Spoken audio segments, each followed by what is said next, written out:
What's up everybody, Tony here with High Tech Check, and today we're going to be taking a look at the brand new Xbox Series X wireless headset. Now this just came out today. I was super fortunate to be able to secure one because as soon as they went on sale, they were pretty much sold out everywhere.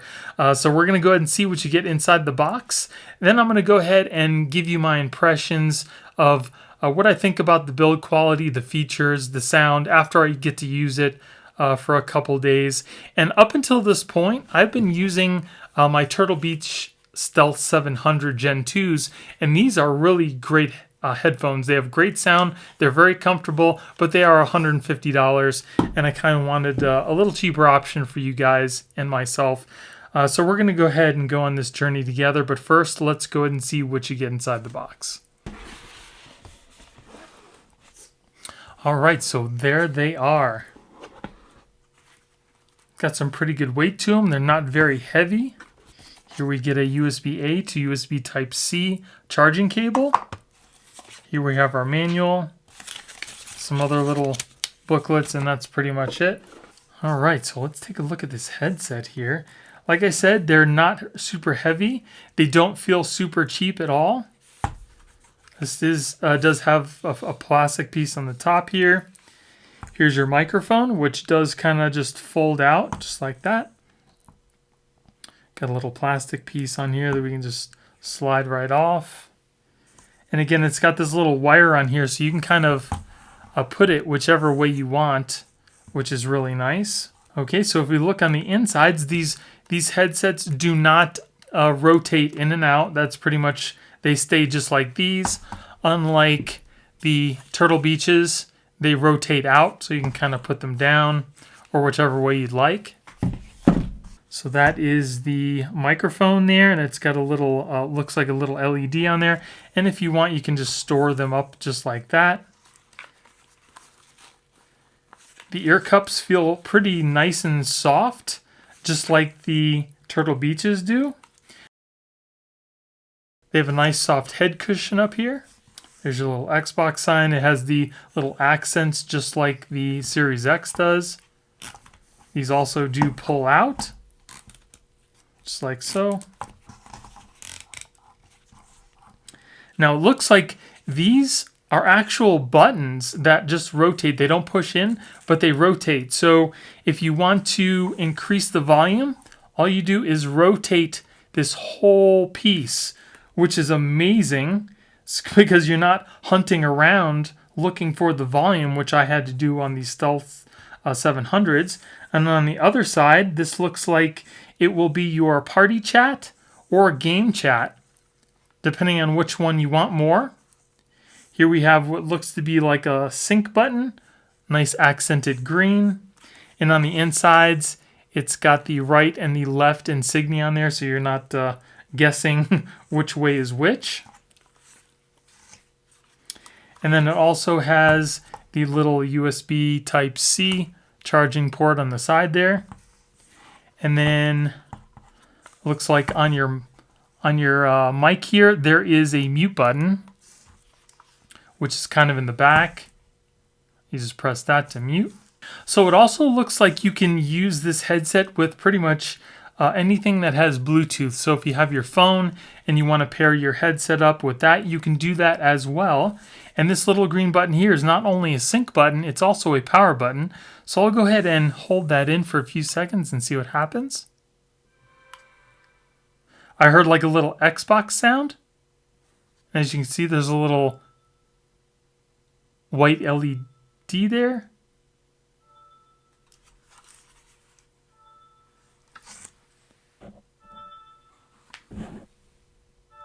So it does that little sound. It sounds like it's trying to pair up with something.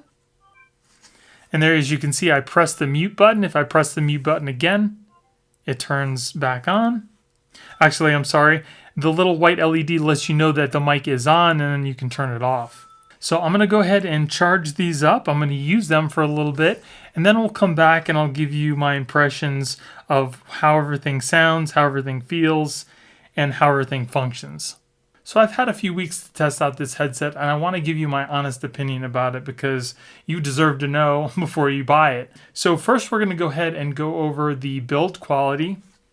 Now, as far as that goes, everything on here is pretty much made of plastic, but it doesn't feel cheap. They did it in a way that it feels actually premium and it feels good. And I think aesthetically it looks good as well. I love the green accents that it has on the outside. The plastic, again, like I said, it's made in such a way that where it doesn't feel cheap. It feels premium. It does have a bit of weight to it. So again, that does help to not feel cheap. This rubber on the headset right here and then on the ear cuffs are pretty smushy.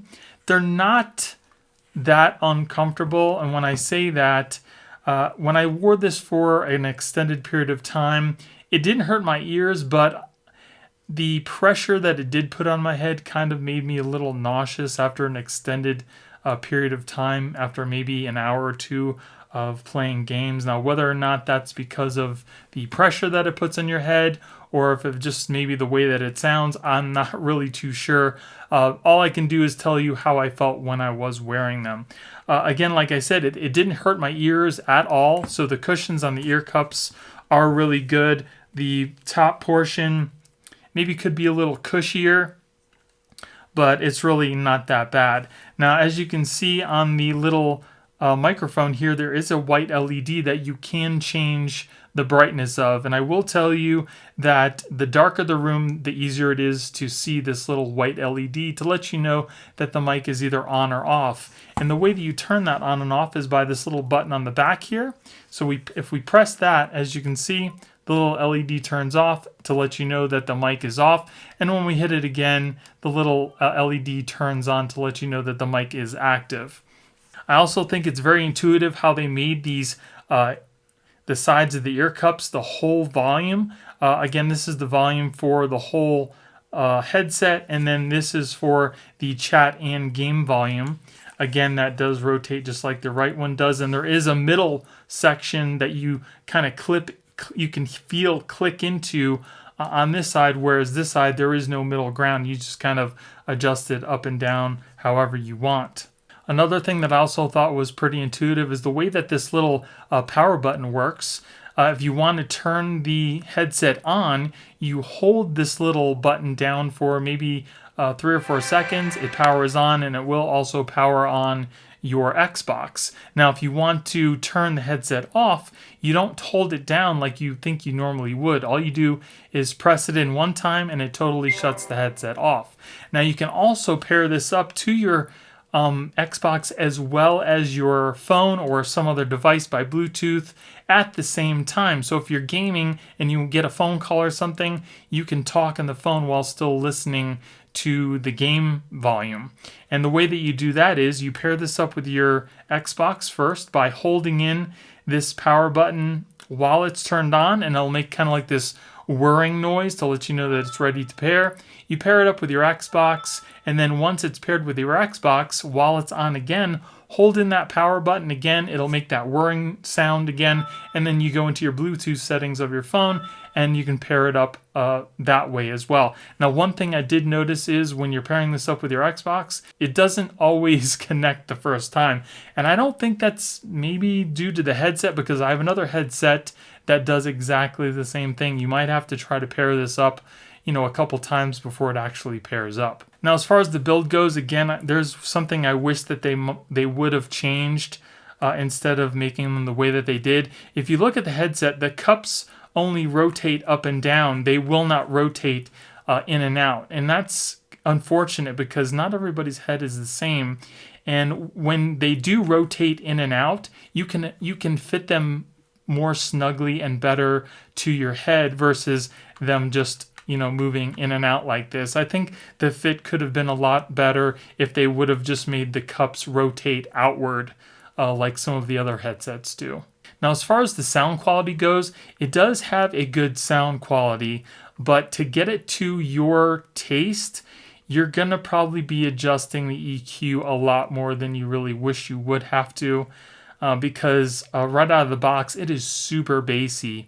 So if you like bass, you're going to love this headset, because even at its lowest levels, that bass is just overbearing, and you can still turn it up to its full potential in the EQ, and then there is even a bass boost in the settings for this headset.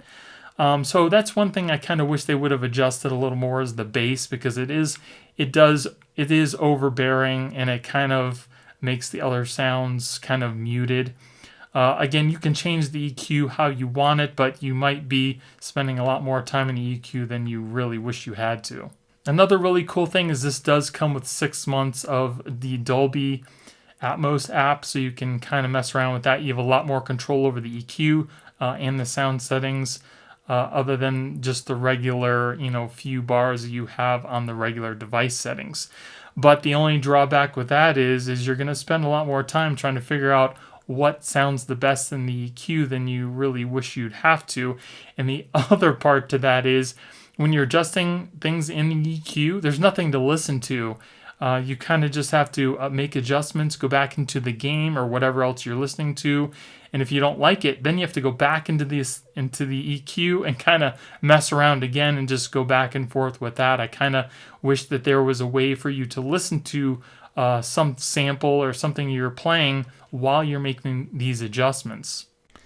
Another thing with this Dolby app that's super annoying is if you're in a game like I am here in PUBG and you need to make adjustments in the Dolby app, if you go into the Dolby app, make your adjustments, and you come back to the game, you notice that you've been kicked out of Xbox Live, which kicks you out of the game. So then you have to restart. Hopefully you get back to where you were, and it's just a big mess. I don't know if it's something that Microsoft can change or Dolby needs to change with their app, but it's really super annoying. And if you're curious to see which EQ you get if you don't have the Dolby app, this is pretty much what it's going to look like. You have much less control over the EQ, but at least you still have some option to change the EQ settings in the headset. And as you can see here, we also have auto mute, which mutes all the other background sounds other than your voice. You can change the light brightness from medium, low, and high. I recommend keeping it on medium. And it also has the mic monitoring, which also works in conjunction with the audio mute to kind of keep out all the background noise from your mic. As far as me talking to my friends on the headset, they've said it's been really clear. So I don't think there's any problems with using this microphone and hearing people clearly. Now, as far as the connection goes, anytime that I've ever played with this sitting in front of my TV, there were no cutouts, there was no stuttering, there was no disconnects. The only time it disconnected was when I went maybe downstairs in my basement, and you could hear a little cutting out here and there, and I would come back upstairs and I wouldn't be able to hear anything. And the quickest way to remedy that was to turn the headset off and then turn it back on again, and then there was sound. But as far as normal, just sitting in front of your TV, there was no cutouts, no static, excellent sound. Now, as far as the spatial sound on this, it was really good. I can definitely hear where things were coming from. Even, watching maybe some shows with the headset, you could hear people's voices off in the background where it would sound like they were coming from way off in the distance versus just in front of you. And especially, in game, if you were playing a shooter or something, you could hear where the shots were coming from, in front, to the side, in the back. So spatial awareness is really good on this headset. Now the question is, would I purchase these again if I had to do it over? And that's really a tough question. I mean, I've messed around a lot with the EQ, and it does have a pretty good sound, especially for the spatial awareness. You can really hear, where things are coming from instead of just in front or behind you. It kind of sounds like it's coming all around. The only thing that would probably keep me from buying these again would be the comfort. Again, I wish that they had the ear cups move in and out, or make it move to adjust a little more than it did. And the fact that it kind of makes me a little nauseous, maybe because of the pressure that it puts in your head, is kind of off-putting, and that might keep me from buying these again. So if you've got the money, definitely try them out. Like I said, it has a good sound, and if it fits well on your head and it's good for you, then awesome. Because I love I love some of the settings, and I love the way that the buttons are and the knobs are on this headset. They really did make it well. So it's kind of hard to say, like I said, because of the fit and the way that I feel after, a certain amount of time of playing. That might be enough of a deterrent from keeping me from buying these again. But they are some really nice headsets. They look great. They have good sound. Again, you're going to probably have to mess around with EQ a lot to get it to where you want it. But once you have it dialed in, I think you'll have a really good headset on your hands. So that's pretty much it. If you guys have any questions on the headset, please feel free to ask me any questions you want. I'll be more than happy to answer any questions you might have. But other than that, I hope you guys enjoyed the video. If you did, give me a thumbs up. Don't forget to subscribe and hit that little notification bell to let you guys know when I put out new videos. Thank you guys for watching. I hope you have a great day, and I'll see you in the next one. Later.